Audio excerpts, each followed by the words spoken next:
Morning, good afternoon, everyone. This is our last lecture of the week, Wednesday, and remember, no school on Friday.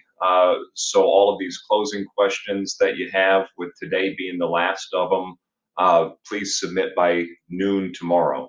You'll have a quiz over this week's content that'll be due Monday by noon. So check these due dates.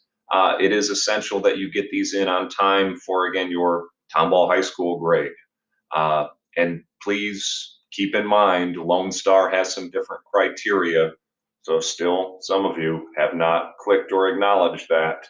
I'd hate to see you fall behind with that, Lone Star grade and your college credit. So yes, you are responsible for this information. And with that said, I think we should quickly review yesterday, which was some foreign policy over Dwight D. Eisenhower, who again won the election of 1952. Hopefully, you guys watched that little campaign commercial. A bit sweet and innocent, especially in comparison to today. So, if we were to recap his foreign policy, is anything coming to mind? Think aggressive. So he's going to talk really tough with the foreign policy. And hopefully some of this stuff is coming back to your mind, like his tough talk. For example, let's roll back communism. Let's go to the brink of nuclear war. And he's got a tough-minded Secretary of State, John Foster Dulles guy, who's going to push forward this aggressive foreign policy.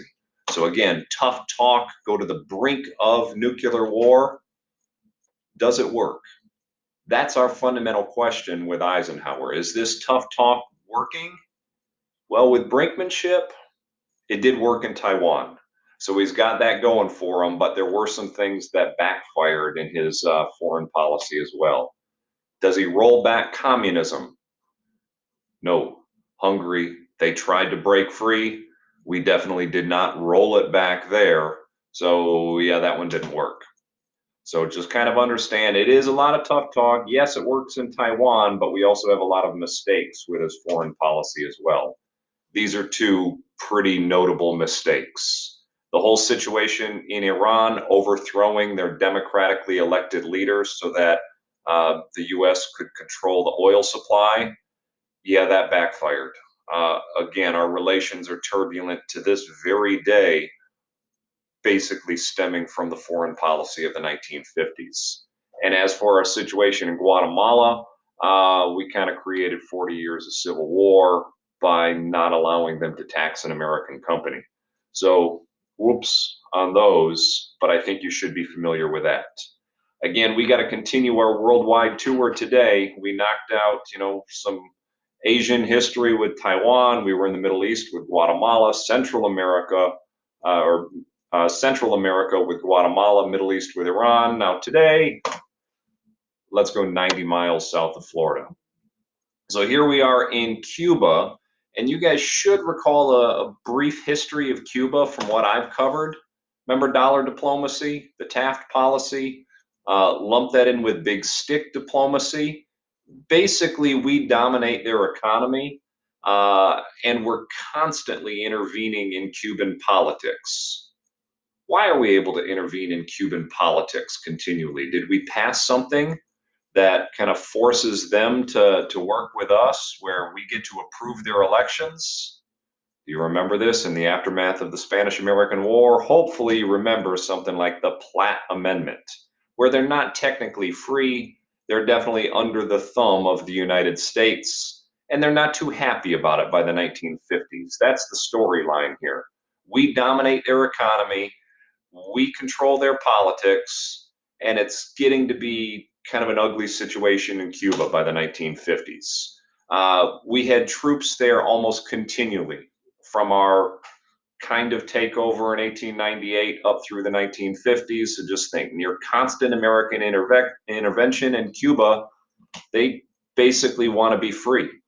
They want to be, out of the control of the United States. They want to be a free and independent Cuba where they call their own shots. And that's not exactly the case. And you got some revolutions brewing. A chaotic situation, without a doubt, is emerging in the 1950s in Cuba. So I think that's the backdrop that you need. that takes us to really two guys, Fidel Castro and his counterpart, revolutionary Che. I think you've covered these guys maybe a little bit in world history, but the storyline is Fidel and Che, they overthrow a repressive Cuban dictator, Fulgencio Batista. Batista was supplied by the United States. So Batista had American guns, American ships, American planes, but Batista's a really bad guy. And the people in Cuba don't like Batista. The people are kind of following the charismatic Fidel Castro, who is somehow, some way able to lead a band of what started with less than 100 revolutionaries who were stuck in the mountains. They, within a couple of years, end up overthrowing Fulgencio Batista, and Castro takes over. Now, I think you're familiar with at least a little bit of this, but let's just kind of explain how it's a turning point in American Cuban relations. We were kind of okay with Cuba as long as we controlled them. Fidel Castro is not going to let us control them. So that's why this marks a turning point where we controlled him, we supplied Batista, and he kind of did what we wanted because he wanted the American weapons. In addition, this Batista guy, he was a multi-millionaire. In fact, he was on the payroll by the American mafia. The mafia ran all of like the resorts and casinos that were in Cuba, and they're paying this guy millions of dollars per month. They literally brought a briefcase full of cash to his house every single month, and he was in total, control by the United States. Well, when Batista leaves, Castro takes over and he nationalizes everything. Now, what does that mean? What does he mean to nationalize it? He takes it. So what was the American railroads, American hotels, American phone companies, American this, American that, it's now all Cuban. And that's why we're ticked off. So if he is to nationalize it all, taking it all for Cuba, we simply call that communist. Oh, he's trying to socialize Cuba. He's turning it communist, when in reality, he wasn't really aligned with the communists yet. Yes, he wanted to kick out the United States. Yes, he wanted to take it for Cuba, but we kind of radicalized him in the process. Now, how do we radicalize Fidel Castro and turn him to the communist side? Oh, we try to take him out. So as soon as he takes over by 1961, we tried to train some counter-revolutionaries to kill Castro and overthrow him. That was the infamous Bay of Pigs invasion. I'll cover that a little bit more in the future, but just kind of think, we're going to make Castro a bit more radical than he was because we try to kill him. And when we try to kill him, he wants protection. Who could he get protection from? Oh, the Soviet Union, our big enemy, the enemy in the Cold War. Yeah, so Castro goes to the Soviet Union, and we got to put a big old to be continued on this because the Soviets will exploit that turbulent relationship, and they're going to send something over to Cuba, like weapons, like nuclear weapons, and that's going to blow up into a big old crisis under the Kennedy administration. So again, let's throw a to be continued on this. I'll cover the whole Bay of Pigs invasion and what will become the Cuban Missile Crisis next week when I get to John F. Kennedy's presidency. So hopefully you understand something about this Cuban situation. We can review it a little bit when we finish, but Fidel Castro, without a doubt, a name you need to know. And let me just quickly ask this. How are our relations with Cuba today? Still not good. Believe it or not, Castro's brother Raul is still in power there, and that stems from the 1959 revolution. Raul was a participant in that revolution. Fidel died, I don't know, 5 years ago, but his brother is still in power. So we'll continue that discussion again with Kennedy. We need to jump to the other side of the world now and discuss Vietnam. I think you know something about Vietnam. In fact, this will be a very long war that the United States gets in, but we need to lay the foundation of why we're there in the first place. So the storyline is it was once a French colony. So keep in mind during World War II, Japan controlled everything, right? So Japan kicks out the French, Japan has it all, and then Japan loses in World War II. So now who's this territory go back to? Does Vietnam get to be independent? No, it's given back to France. But Vietnam wants to be independent. So Ho Chi Minh is a communist and he's going to lead a bunch of guerrilla warriors to fight against the French because Ho Chi Minh wants Vietnam to be an independent country. So you got a couple years of France fighting the communist guerrillas in Vietnam, and France is broke, so we're paying for the fight. We're, ultimately paying for 80% of this. There's a reason we're paying for it. It's something stemming from the Truman administration. Do you remember our pledge to help free people fight communist invasion anywhere, anytime, any place? Hopefully in your mind you're thinking the Truman Doctrine. So we're paying for it, kind of stemming from our ideas of containment and the Truman Doctrine. But here's the problem: the French are still losing. If you've seen the movie We Were Soldiers, I really think you'd like it, but I'm not going to link this because it has some bad language, and I don't want to expose you to bad language in a YouTube video approved by Tomball Schools. So if you want to watch the first, like, I don't know, 2-3 minutes of this movie, it is on YouTube. It shows you the Vietnamese guerrilla tactics and how they absolutely whoop the French in this battle at Dien Bien Phu. This battle is a turning point because the French have to leave. And with the French gone, well, now what? Is the United States going to stand by idly and let the communists take over all of Vietnam? No, we have the genius solution of dividing Vietnam, because that worked so well in Korea, right? We just divided Korea along the 38th parallel, and then that one lived happily ever after. Oh, yeah. But anyway, Vietnam is also going to be divided along the 17th parallel. They can be communist in the north and non-communist in the south. The United States will back the non-communist government in the south, but here's the problem. This guy, Diem, D-I-E-M is his last name. Diem's a Catholic in a Buddhist country. Diem is repressive. Diem is not going to allow Buddhists to kind of practice their religious freedom. Diem is going to be hated in South Vietnam. In fact, the majority in South Vietnam like Ho Chi Minh.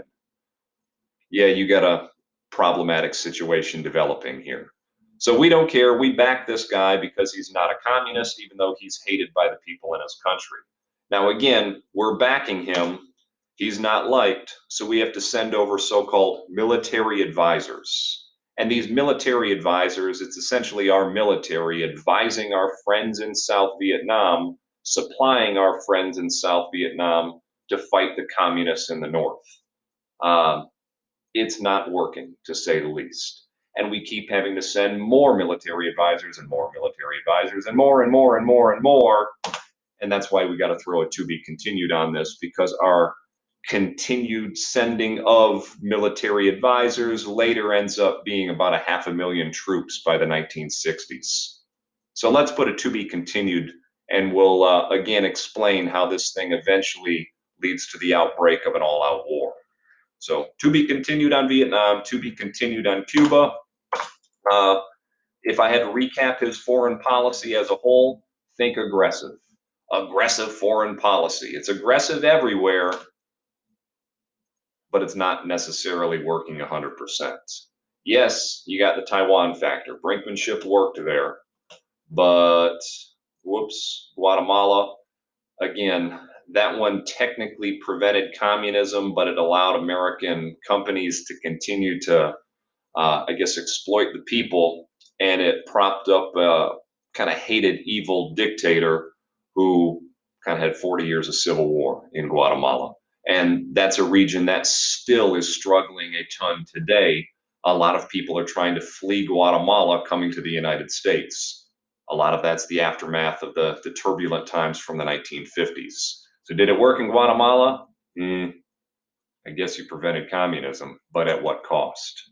In Iran, technically we prevented communism, until they overthrow our guy in 1979, and it's very bad now. And as for Cuba, no, we did not prevent communism there. They still are today. Hopefully, hopefully that stuff makes sense to you. Let me know if you got questions on Ike's foreign policy. These are some big topics. On the closing questions, you had to fill in like some names, some key events on those charts with each of those countries. So let me know if you're foggy on any of those. Almost done. We got a new guy in the Soviet Union. After Stalin's death, you get Nikita Khrushchev, and Nikita Khrushchev now wants all of Berlin. Uh, we don't want to give up our side of Berlin. So we've got an emerging crisis again with the Soviet Union. Nikita Khrushchev is a bit aggressive with his hatred of capitalism. Nikita Khrushchev says, your children will live under communism. We will bury capitalism. Yeah, so our conflict will definitely continue. And now we're using some new technology to spy on them. We've got these U-2 spy planes that can fly at a very high altitude. Well, sure enough, one of them gets shot down. So we're trying to spy on the Soviets. And if you've ever seen the movie Bridge of Spies, you're very familiar with the Gary Powers incident, where this guy, he was one of the U-2 pilots who is shot down. He was supposed to kill himself. He's not allowed to get captured. He got captured. He's paraded around Moscow. And eventually we have a big old prisoner exchange. That is the premise of this movie, Bridge of Spies. If you have free time, if you like it, it's Tom Hanks. It's really good. Don't think it's on Netflix, but you could probably find it somewhere. So just understand that, yes, things are still tense with the Soviet Union. We're not seeing any thawing in the Cold War. They want to take Berlin. We're spying on them. They shoot us down. No, it does not lead to World War III, but times are definitely tense. That's the storyline with the Cold War. Things are not thawing under the Eisenhower administration. One last thing, we got to look at Eisenhower at home. We've got a few lasting contributions of the Eisenhower administration, one of which is pictured on this map.